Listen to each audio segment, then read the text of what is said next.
Investidores, vamos hoje entender a diferença da taxa Selic e taxa CDI. Deixe seu like, curta, se inscreva e compartilhe para mais pessoas adquirir esse conhecimento. Selic, CDI, a gente ouve essas siglas o tempo todo, né? Mas assim, o que elas significam de verdade para o nosso bolso, para os nossos investimentos?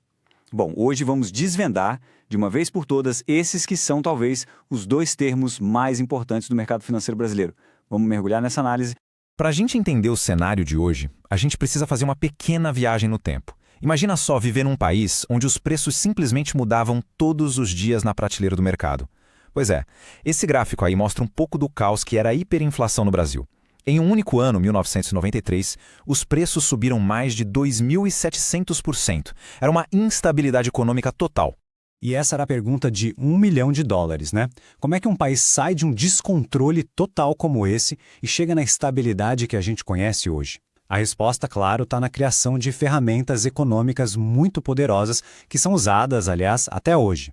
Então, é por aqui que a nossa história começa. Porque, para entender a Selic e o CDI, primeiro a gente precisa entender a crise que fez a criação deles ser, assim, absolutamente necessária. E olha, a jornada foi bem longa. Vários planos econômicos tentaram, mas fracassaram em controlar essa subida maluca dos preços. Depois daquele pico absurdo de 93, veio o Plano Real em 94 e mudou o jogo. Mas a peça que faltava nesse quebra-cabeça só chegou em 1999, quando o Brasil adotou o sistema de metas de inflação. E qual foi a principal ferramenta para atingir essa meta? Exatamente, a taxa Selic. Certo, com todo esse contexto histórico montado, vamos finalmente conhecer os nossos protagonistas. De um lado, a gente tem a taxa que é controlada pelo governo e do outro, a taxa que nasce no mercado privado. Vamos começar pela Selic. Ela é basicamente a taxa de juros mãe da economia brasileira. Pensa nela como se fosse o termostato da economia, sabe? O Comitê de Política Monetária, o famoso Copom, se reúne a cada 45 dias para ajustar essa taxa. Eles podem aumentar para esfriar a economia e combater a inflação ou diminuir para aquecer e estimular o crescimento. E agora o CDI, essa aqui é a taxa que os bancos usam para emprestar dinheiro uns para os outros, em operações super rápidas, de um dia só. Ela não é definida pelo governo, não. O CDI é calculado todo santo dia com base nessas transações. E por que isso importa para a gente? Porque o CDI acabou se tornando a principal referência, o benchmark, da rentabilidade da maioria dos investimentos de renda fixa privados. Aqui a gente vê esses dois mundos lado a lado. De um, a esfera do governo, com o Copom definindo a Selic como uma ferramenta de política econômica. Do outro, o mercado financeiro pulsando, com o CDI surgindo das negociações diárias entre os bancos. No fim, a Selic impacta a economia inteira, enquanto o CDI vai definir o rendimento de investimentos como CDBs, LCIs e por aí vai. Mas, apesar dessas diferenças todas na teoria, o que acontece na prática é que essas duas taxas andam de mãos dadas, quase como se fossem gêmeas siamesas. E o porquê disso é bem interessante, vamos ver como isso funciona. Essa é a diferença. Só isso. Historicamente, o CDI fica ali coisa de 0,10% abaixo da Selic. Então, sei lá, se a Selic está em 10%, o CDI vai estar em torno de 9,9%. Eles andam coladinhos. Aí vem a pergunta, né? Se são tão parecidos assim, por que raios a gente precisa dos dois? A resposta está na lei, na estrutura dos produtos financeiros. É que, por regra, os títulos do governo, tipo o Tesouro Selic, são indexados à Selic, ou seja, o rendimento deles acompanha essa taxa. Já os títulos privados, como os CDBs que os bancos oferecem, usam o CDI como referência. É uma separação fundamental entre o que é investimento público e o que é privado. Certo? Essa foi a teoria. Mas como é que essa sopa de letrinhas da macroeconomia afeta a vida financeira no dia a dia? Bom, o impacto é muito mais direto do que se imagina.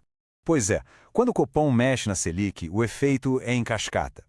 O custo de um financiamento da casa própria, as taxas do rotativo do cartão de crédito, o rendimento daquele investimento no Tesouro Direto, tudo muda. Uma Selic mais alta encarece o crédito e, por outro lado, aumenta os rendimentos dos investimentos. Uma Selic baixa faz exatamente o contrário. E com isso, a gente chega na pergunta de ouro para quem investe. Com base em tudo isso que a gente viu, onde o dinheiro rende mais? Num Tesouro Selic? Num CDB que paga mais que o CDI? Ou numa LCI ou LCA? A resposta pode sim surpreender. Então, o ponto crucial, o pulo do gato, é este aqui: imposto de renda. Muita gente olha só para a rentabilidade que está anunciada, mas esquece do leão, e é justamente o imposto que vira o jogo e define o verdadeiro campeão de rendimento. É aqui que a regra do jogo muda. Investimentos como o Tesouro Selic, os CDBs, pagam imposto sobre o lucro, e essa taxa vai diminuindo com o tempo. Já as LCIs e LCAs, bom, elas têm um verdadeiro trunfo na manga. São isentas de um imposto de renda para pessoas físicas. E por que existe essa isenção? É um incentivo do governo para direcionar dinheiro para setores-chave da economia, como o imobiliário e o agronegócio. E essa pequena regra faz toda a diferença no resultado final. Vamos para os números, que não mentem. Imagina um cenário com a Selic a 15%. Um CDB que paga 105% do CDI parece a melhor opção à primeira vista, né? Uma taxa bruta de 15,65%. Mas aí vem o imposto de 15% e o rendimento líquido cai para 13,30%.